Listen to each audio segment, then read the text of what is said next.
Hey, good afternoon, everyone. Glenn Wilson with Movement Mortgage. Our second episode to this new podcast, vlog, whatever it is that this is called that we're doing here.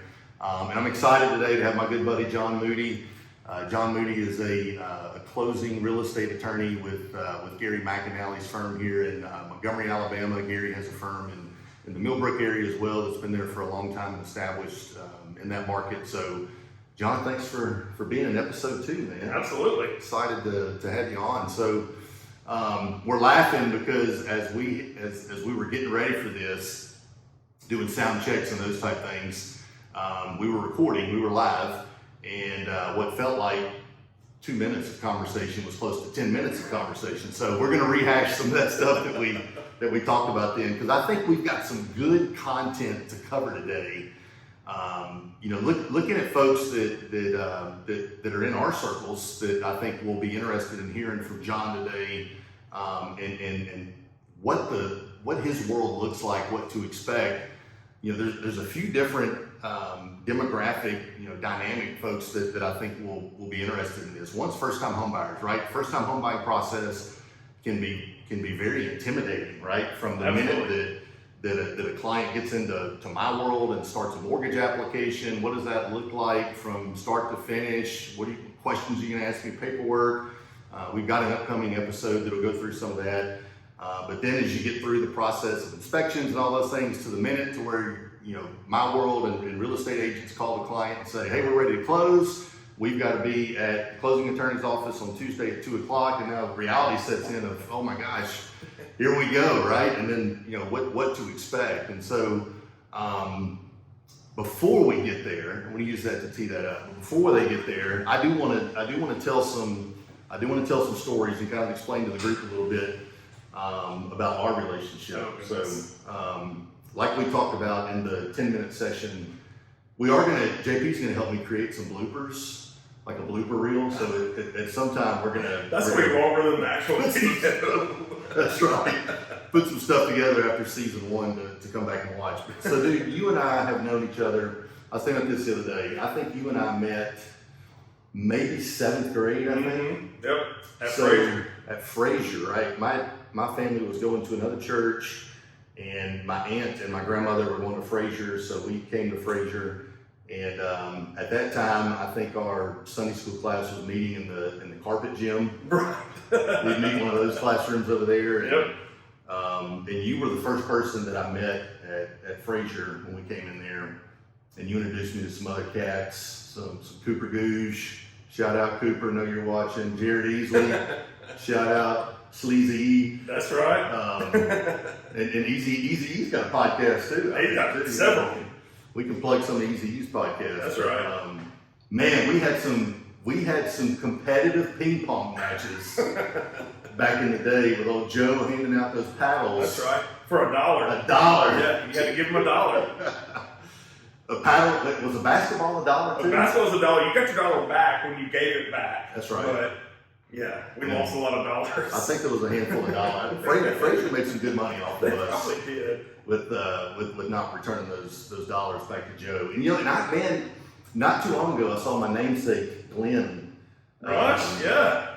We were up there I think we were watching somebody play an upward basketball game a year or 2 ago, and Glenn was still up there. I saw him there. So namesake Glenn, if you're watching, shout out to Glenn Rush as well. Hadn't seen you in a long time, but. Well, every time I see him, he asks, "How my name?" That's right. He's good. He's a good dude. Oh yeah. But man, we got a lot of memories, and some that don't have the proper rating to share on this show here. But for YouTube or anyone. So at that time I was at Goodwin. You were at GW. Yep. We ended up at Lee together. Ended up fraternity brothers together at AUM, and now this crazy world has led us to be in the same back together again business world as well. So tell us a little bit about your family too. You and Brandy been together for a while, and our kids all go to the same school. So yes, tell us about your family too. Brandon, it's funny, we were talking about this morning. This month we will have been together 27 years. Wow. And so we've been married 20 years this year. I guess you guys just had your 20-year anniversary. Yeah. been together 27 years. We have a 16-year-old who will be 17 in 2 weeks. She's a senior at Trinity. And dude, can I tell you that freaks me out? Right? No kidding. Like talking about all this, I remember you and I at 17, and for Emma to be 17 years old, that time flies. And then Jackson. And then I got Jackson. My son's 9, going into 4th grade, and so I've got a high schooler about to graduate, and then I got an upcoming 4th grader. So I've skipped middle school, and so I've got the 2 bookends. But yeah, so and then both of them play a fair amount of sports. Emma plays volleyball, and well, she just plays volleyball now. And then Jackson plays football, basketball, and baseball. Yeah. And so we're at some kind of field or court throughout the year. So if Moody, so I call him Moody, Jon Moody. If Moody is not at a sports field, you're sitting. I'm sitting here. Right, Yeah, that's really the only time I ever leave is to go to a game. And Emma got her a ring this year, right? Emma's got her second ring. Second ring. Yeah, so they're back-to-back state champions in volleyball, and so she got her second ring. So hopefully going for a third one coming up. Let's go. So they just started practice this week, or kind of their warm-ups and all that. And she was not happy with the Alabama High School Athletic Association because she wants to practice 3 hours a day every day, and they said no. And so, which is funny to me because I can remember us at 17. The last thing I wanted to do at 8 o'clock on a summer morning was to go practice anything. No. But that's what she wants to do. I don't want to practice for 3 minutes, much less for 3 hours. I don't want to go at all. You and I had the Allen Iverson approach, right? That's right.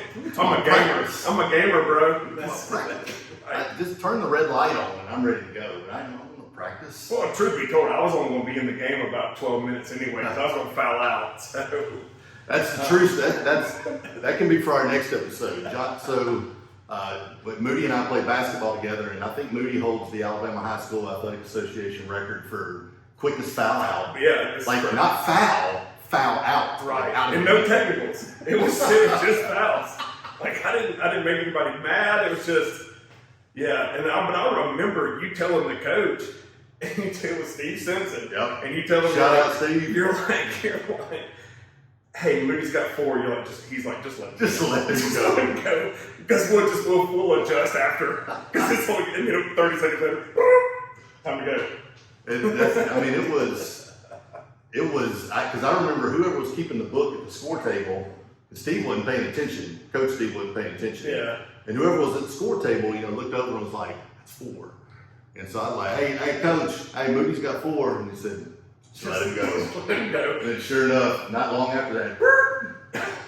Well, in my defense, the last thing he said to me before we broke the huddle at the beginning of the game was, don't let him come down the lane. That's right. Well, and he didn't for the rest of the game. And we know who that player was. We won't mention his name. No, but we do. We won't mention his name, but we know who that player was. And he deserved those fouls. Yes, he did. Every one of them. But, hey, that's his lowest scoring game. It was. And he didn't come down the lane, did he? No, he did not. Oh, that's awesome. So look, man, this market that we're in right now is nuts. Crazy market. I was talking with somebody the other day.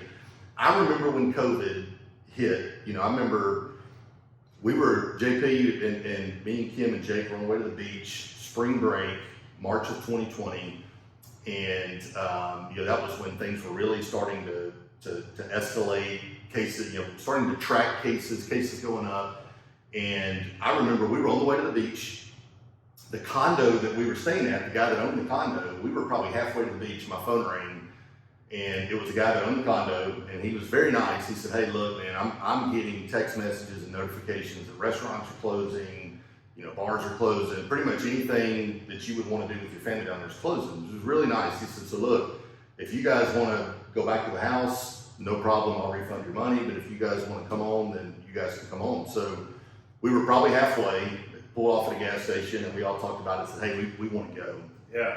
And so I remember being at the beach, and again, like you said, restaurants were closed. I mean, when we got to the grocery store, it's like the zombie apocalypse, right? Like the water's gone, toilet paper's gone. Yeah. So we're just getting whatever we could to survive the week because the restaurants were closed. And I remember that next day sitting at the sitting on the beach and just kind of thinking, man, I wonder what kind of impact this is going to have on the real estate market. And man, little did we know that 2020 would be the year that it was. I was expecting to have little to no business, but instead rates dropped and it's just refi crazy.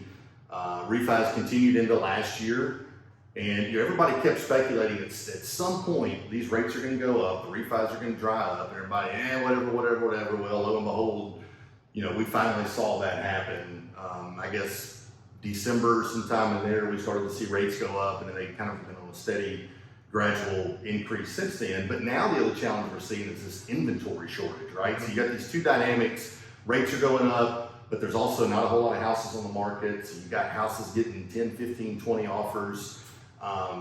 It's just nuts, right? But still, when you look at the real estate data for Montgomery, Central Alabama, throughout the state of Alabama, there's still a lot of closings that are happening. So Absolutely. You're still seeing a lot of that now, right? Yeah, we really haven't seen it slow down a bit. We did, 2020 was we were in the same kind of uncertainty. We're like, what's going to happen? Because really open houses were shutting down. Realtors were worried about what was going to happen. We were worried, hey, are we going to see any of this? The rates started to drop, but I think more of that was people were at home now. Yeah. And they weren't going out spending money, so they're like, look, we got a little bit more money that we can spend on a house. Let's look at that. But also, you had, especially some of your younger families with multiple kids that have been in kind of their starter homes, were like, I don't want to, this is too small. We need to look at going, because the good thing is for this is bad to say because a lot of people were affected really badly, but a lot of people from a work standpoint were not. Yeah. And so you had folks that were working then from home and still were able to maintain their jobs. And then they looked at working home, they're like, we need something better. Or we need something where we have room to do this if it goes to this. One of the unexpected things that I think we saw too were people moving here from other states. We had a lot of folks from California, New York, things like that. When they learned they could work remotely and their jobs were going to go remote, they started moving back home. And so we had a fair amount of those, but we started looking, or we started seeing smaller families that were expanding that needed bigger space. And then while that was happening, you had older folks who were now in kind of empty nest and that kind of situation, they were looking to downsize. Yeah. And so they were at home now going, we don't need this big house. Right. And so they were looking at smaller, and so they're downsizing at the same time. These families are upsizing, and then when the interest rates drop too, you looked at folks that were living in apartments, and they're, why are we paying $1,200 a month for a 2-bedroom, 1-bath small apartment when we can afford a 3-bedroom, 2-bath house for half of what we're paying? And so it was kind of the perfect storm that none of us expected. True. And I think it caught us all by surprise. Realtors, mortgage folks, closing attorneys. I think it kind of, we weren't expecting that. I think we were all kind of expecting the worst and kind of got the good end of that deal. Yeah, no doubt. And now though, it's still, even though some of the, like you said, the refis have leveled off because the rates have gone up, but we're still seeing this is our busy time of the year anyway, because you have Maxwell where they're transferring the officers are transferring in and out. A lot of new business in Montgomery that's coming in and out. Hyundai's expanding. You got the Amazon group that's coming in, and so still seeing a lot of movement. The problem, like you said, is inventory at this point. Right. And so we had those folks who were really looking to sell before, or still looking to sell. The problem is they have nowhere to go. That's right. And so they're looking, and the housing prices have gone up, and then the appraisals have stayed steady. And so the problem is we have sellers, but we don't have places to go. That's right. And so that's kind of what we're seeing. I was telling somebody the other day that we, some folks are saying, hey, let me sell now.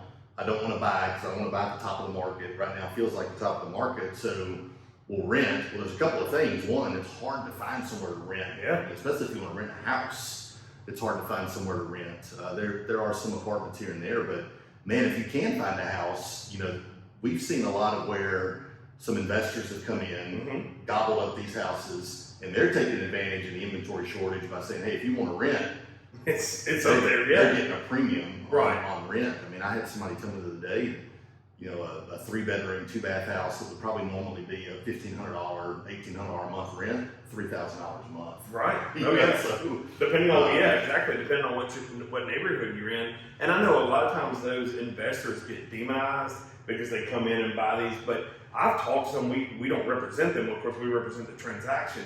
But we do a lot of business with investors, and they've met with us and kind of shown what they're doing. And a lot of these groups have very good intentions. right. And so they're going into some of these neighborhoods that may be kind of, I won't say run down, that's a bad word to use, but that maybe haven't been taken care of. Sure. And they're buying these houses, but they're putting a lot of money into them. And then they're turning around and renting them, and they're looking for long-term, what the investors that we talk with, they're looking for long-term rentals. Yeah. They're not looking for the, hey, I'm gonna stay here 3 months, stay here 3 months. They're looking for the long-term renters because that's good business for them too. Absolutely. And so, that's been a good thing, I think, for us. It's maybe not so much for the folks buying because they are able to come in and they've got available cash to pay because they're not usually financing those. Yeah. Or if they are, they're using different kind of lending mechanisms. But, those folks I think have been good for the market too. Yeah. Because they're the ones buying those properties that the folks that are moving up a little bit they're able to sell and then get their cash out and move, and maybe upgrade a little bit. Yeah, makes sense. I was reading an article yesterday that was published by the Department of Housing, where we see these cycles of you've got your baby boomers, you got your Gen X, and then the next ones that are coming up. But there's a couple of names for them. I think millennials is one you hear. I can't keep track. I don't know what the one is. The name is after millennials, but there is statistically a large pocket of 18 to 22-year-old demographic that's getting ready to be that next big phase of first-time homebuyers. Sure. And first-time homebuyers is one of those that they get to experience the fabric of being living in this great country and home ownership. But it's very intimidating for a first-time homebuyer, right? To not really know what to expect and who does what and who do I have to pay. And so we're working on putting some stuff together to kind of lay some of that out. But I'd like for you to talk about that, right? Because I think a lot of times, and I think it's very unfair, but folks get very intimidated when they hear the word attorney, right? Everybody's always worried that I'm going to get sued for something. So people hear the word attorney. I'd love for you to spend a couple of minutes, to kind of talk through you and your team, what your role is in the process, what that looks like, at what point do you and your team engage with the clients, and what goes on here in this room at the closing table. Well, we're kind of the last thing you have to see. Not the final thing you have to do, but I mean, we're kind of the last folks that you have to deal with. When we get involved is when the realtors have identified a property for the buyers. And, realtors represent the seller, realtors represent the buyer. They come together. They do a contract for a property. They're all in agreement. And hey, they're like, okay, we want to buy this house. And so at that point, generally they will go to a mortgage company, make sure that they have financing. Hopefully they've gotten pre-approved. I mean, we said that. Yeah. Hopefully they've gotten pre-approved before they get there. But even if not, or even in a cash transaction, when you have that contract gets put together, then the realtors will send that to us, or the mortgage companies will recommend, hey, send it to a closing attorney. What we do at that point, we start the process of closing. And so you've been through the listing process, you've been through the buying process, then you get into the closing process. The loan process has been going on all along, hopefully.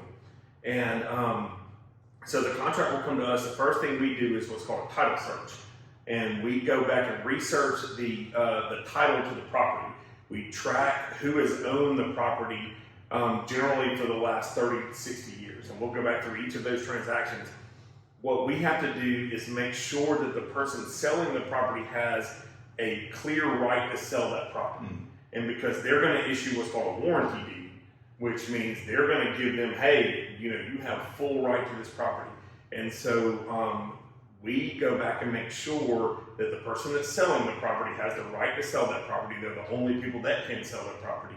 That there's no outstanding liens or mortgages. Generally, there is a mortgage on the property. We will make sure we're collecting for that and paying it off. If there are judgments or liens or anything like that, we make sure that we're collecting at closing that property, so that when the buyers, when they walk out of this door on that afternoon or that morning with the keys in their hand, they have full right to that property. Yeah. And so nobody can come back against that. Now, I say that as a kind of a caveat. Someone can always come back and claim. I mean, that's the bad thing about lawyers, Yeah. and the bad thing about the legal system. You can always sue anybody for anything. But we will issue what's called a title insurance opinion for the buyers and for the lenders, and ensure that, hey, if anybody were to come back against you and try to say they have an interest in this property, you are protected. And so that's through that title insurance policy. And so, but that's kind of the biggest thing. I know a lot of people make fun. They're like, oh, I was expecting this to take an hour and a half to 2 hours. And we try to just go through the paperwork. Again, once you get here sitting at this table, that means everything else has been done.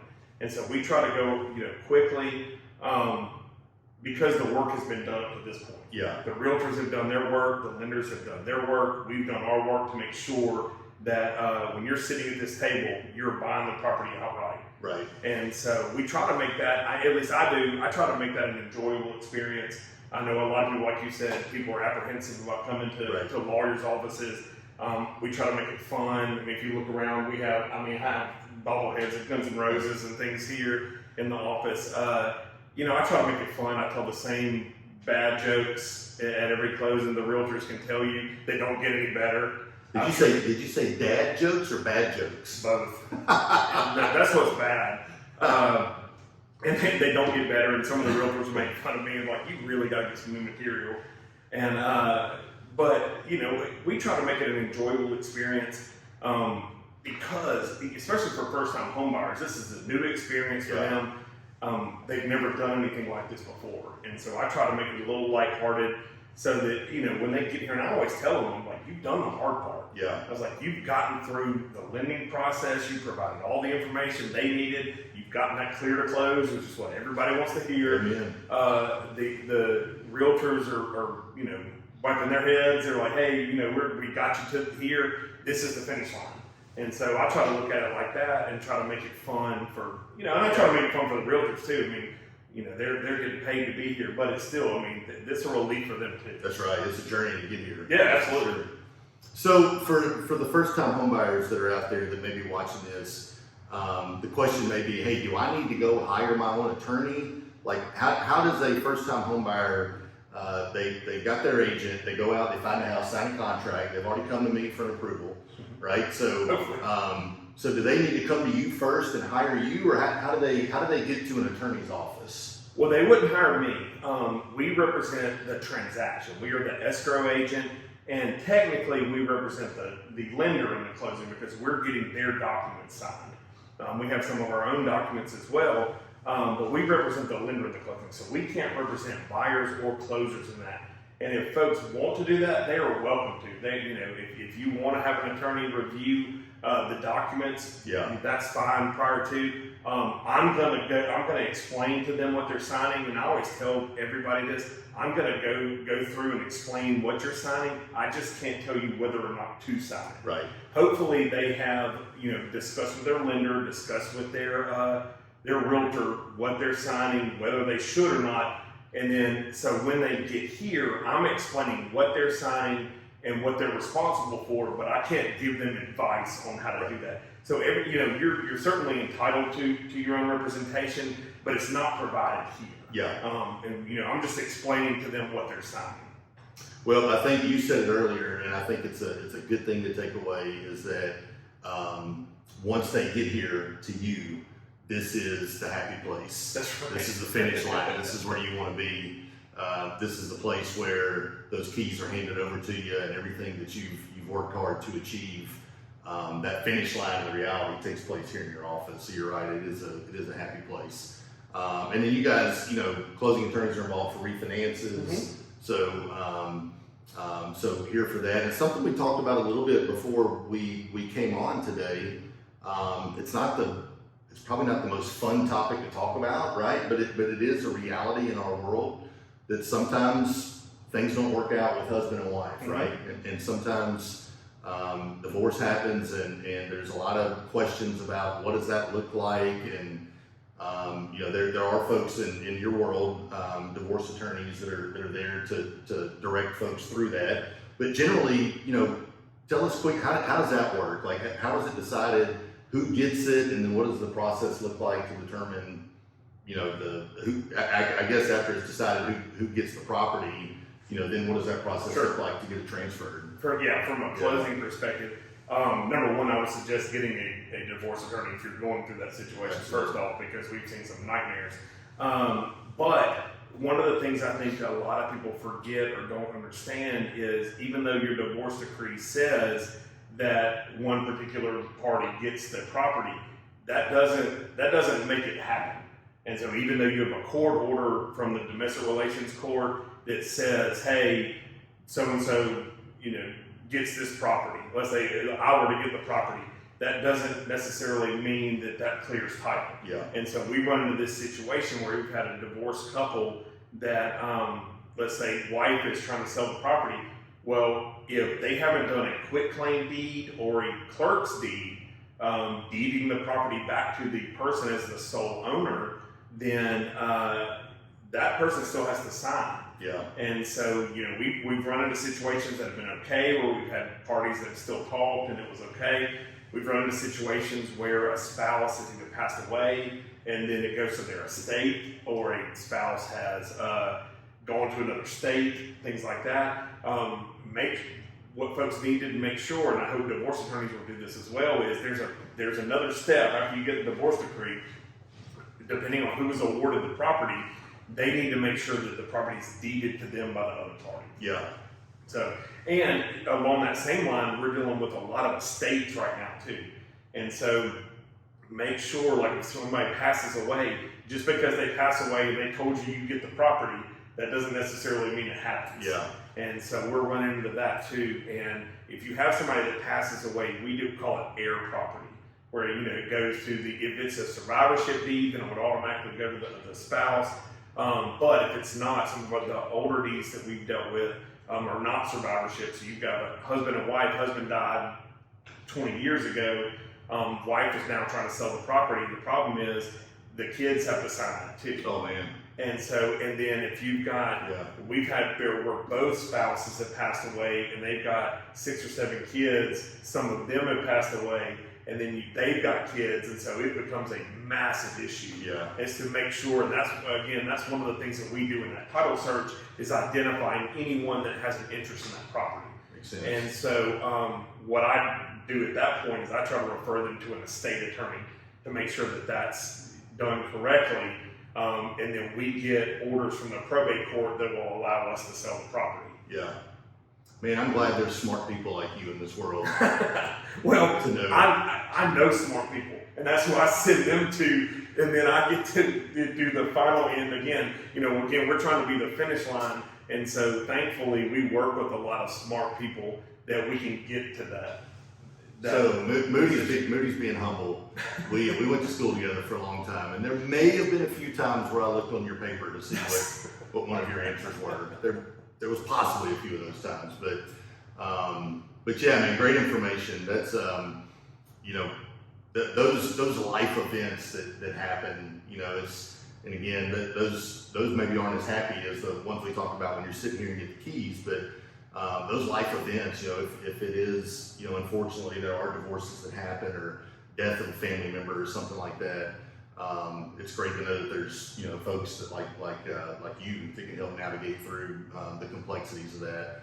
Well, we try to help them too with that closure. I mean, that's closure of that chapter and moving on. And so, like I said, we try to make it a happy and kind of a joyous time. Yeah. Sometimes it's not. That's the reason we have Kleenexes in here. Hopefully it's some sort of closure at that point. All right, let's get back to some stuff that'll make us smile and laugh. So we're towards the end of our session today. my production manager is giving me the back They were already going over. That we're, I think we're good. We're right about where we need to be. I like to end with 10 questions. Oh Lord. 10 questions. So you've had no ability. You can't cheat. You can't cheat. He You is not. probably know the answers to all these. That's the problem. I think I had to revise a couple of them just because I wasn't sure what answer you would give. So we'll have some fun. So 10 questions. So we'll start off with some easy ones. Here in Montgomery or Central Alabama, right? Let's when we say Central Alabama, let's say Prattville, Millbrook, Wetumpka, Montgomery, that type area. Let's give a shout out. Where's your favorite place to eat in Central Alabama? What's you and Brandy and the fam's go-to place here in Central Alabama? There's a lot of places. The place we go to a lot now is Sinclair's.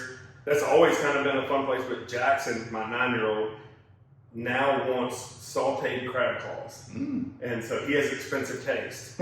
And so he loves sauteed crab claws, and they have the best in town. And so that we've had. Yeah. Emma and I were home the other night and I asked her where she wanted to go, and she said she wanted to dress up a little bit, so we ended up going to Firebirds. There you go. But yeah, we stay all here. We like Tomatino's, El Rey, the places in Cloverdale. Central's really good. Yeah. We took the kids to Bibb Street Pizza not too Oh, long yeah. ago, was really good. Montgomery's got a great array of places to eat around here. Have you had a That's My Dog hot dog yet? I have. Shout out, That's My Dog. Absolutely. Now, when I worked downtown before I was doing this, I worked downtown, and that was a staple. Yeah. So, we're blessed with some good hot dogs, right? Oh, absolutely. That's My Dog and my man Gus at Chris's Hot Yeah, Dogs. oh, yeah. Shout out Gus, man. Get you a Chris's hot dog too. That's right. All right. How many Diet Cokes per day do you drink? I knew This was has probably changed over the years, right? But how many Diet It's just Cokes? gotten worse. I didn't see any in the refrigerator out front. Because they're cold. Because yesterday was a long day. You didn't look in the back refrigerator. I don't know, man. And I hate to say this, but if I had to guess, probably 10 to 12. Yes, sir. Yeah, I mean, I'm not, and that's not an exaggeration. I wish it was. Shout out Diet Coke. Yeah, we need to be sponsored by them. But no lie, probably 10 to 12 a day. It's not bad. I've only had 6 today, but it's 2 o'clock. At least it's diet though, right? It's Oh not- yeah, it's oh not no, full of yeah. lead. Oh man, if I drank the leaded Cokes, I'd weigh 1,000. I'd be on my 600-pound life. So, All right, if you and the family are going on vacation, how soon before you pull out of the driveway do you pack your suitcase? that morning.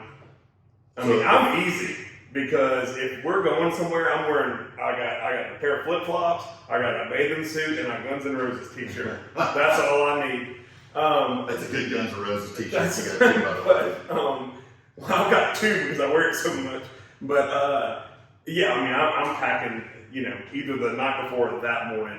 Brandy's usually like the week before. Yeah. It's a constant like open suitcase. Now she doesn't pack well, Right. but she'll pack like throughout the week, like a couple days. As things get out of the wash and all that, she'll put them in there. But no, I'm usually either like the night before or as we're pulling out of the driveway. I've got a picture I need to show you. We went to Disney this past Christmas, and I've got a picture of Kim sitting on the, like literally having to sit on the suitcase so that we could zip it up, right? And we were at Disney for 5 days, but she packed enough for 5 months to go to Disney. But I'll just show you that after we get done. It's a pretty funny picture. All right, at this closing table, what is the largest loan size deal that you've closed at this closing table? With a loan, Give us both. Give us a sales price and loan.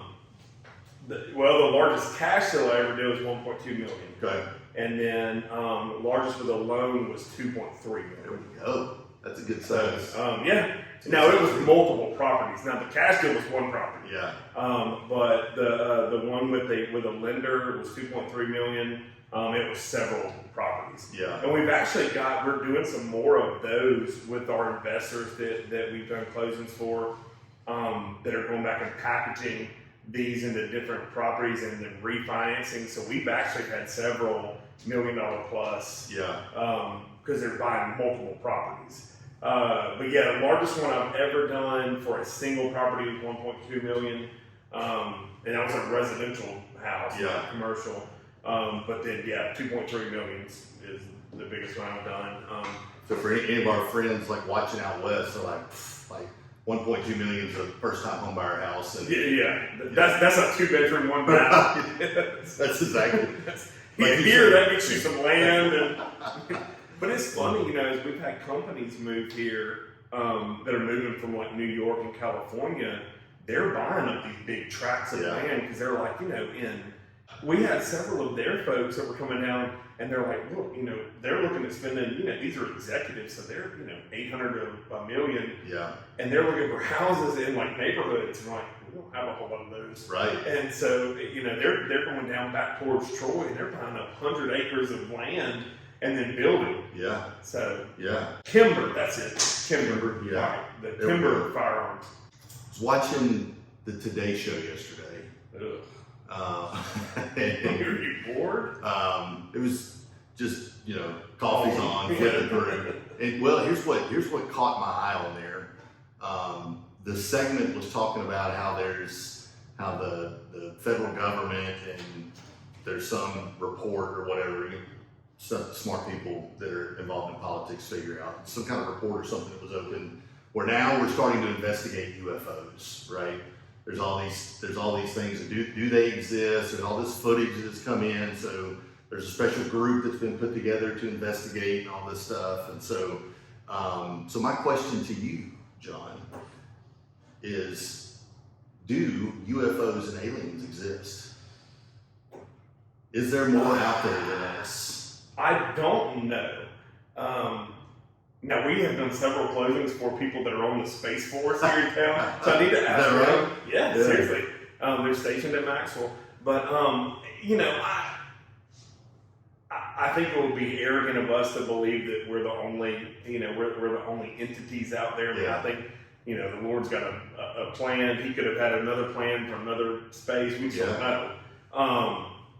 I don't think so. Yeah. I mean, quite honestly, if they had the technology and the intelligence to get here, why would they come here? So, or if they did get here, they're going to experience this and go, no, we're out.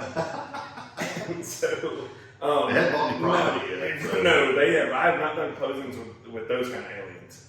But, no, I mean, I absolutely believe in like spiritual things, but as far as aliens, no, I don't. We'll see what that report tells us. Yeah. All right, so I'm gonna have to explain this one a little bit. This takes us back to middle school probably, right? So Moody used to live in Arrowhead and had the 2 coolest dogs in the world. That's right. Hambone and Murdoch. What kind of dog? They were hounds. Basset hounds. And like ears that like drug the ground. Oh yeah. Hambone and Murdoch. They're about a foot tall and about 3 feet wide. They were awesome. Their bellies and their ears drug the ground. It was fantastic. Between Hambone and Murdoch, who's the GOAT? Murdoch was old school because he was my dog when I was little. Yeah. He was older. Hambone was 3 years after Murdoch was born. So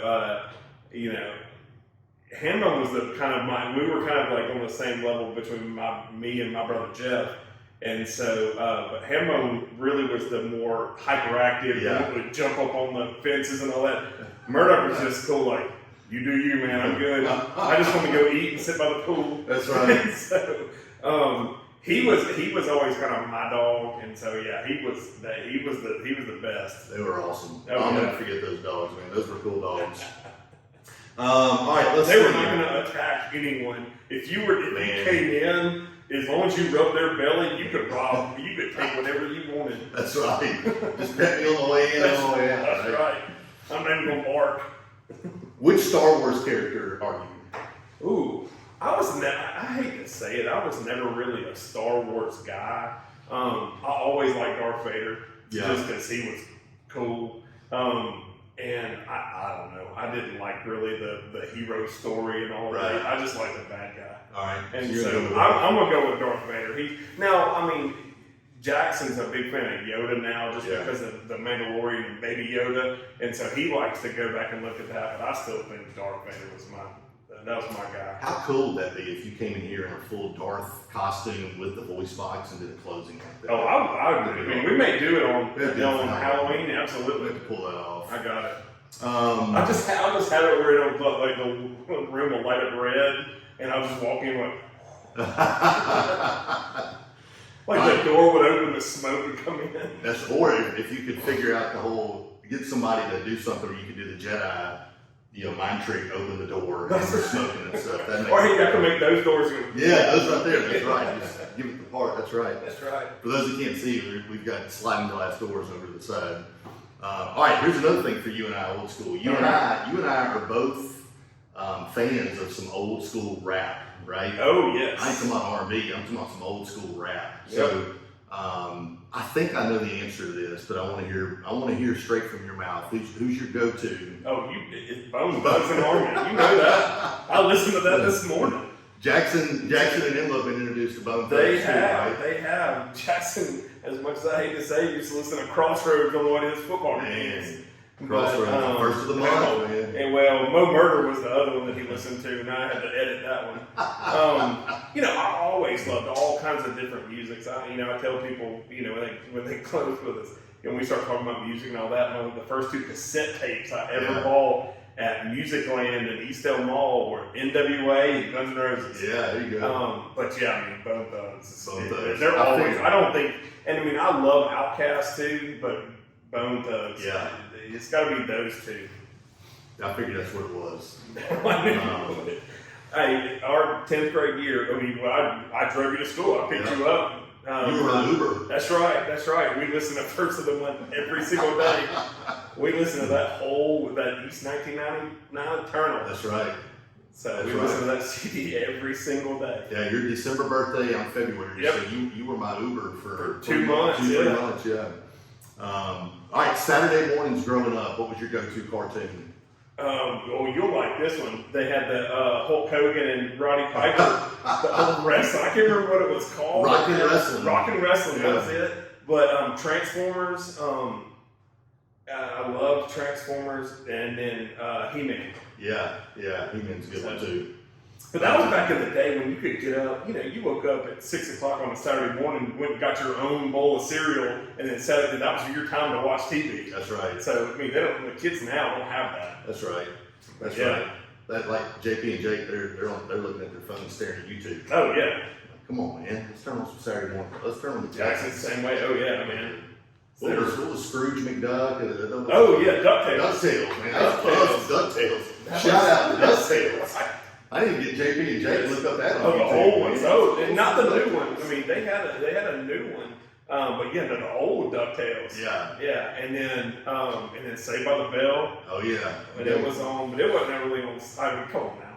It wasn't really on Saturday mornings, but that was when you got home in the afternoon. JP's behind the camera shaking his head. All right, last question. All right. You have established an incredible business, very well known in our community, and for doing a great job at what you do. If you were not doing this, what would you do? I think Luke Combs has a song about that, right? If I wasn't doing this, I'd still be doing this. I think is what he said. If you were not doing this, what would you be doing? I'll start with saying I absolutely love what I do. Gary has given me an incredible opportunity to be here.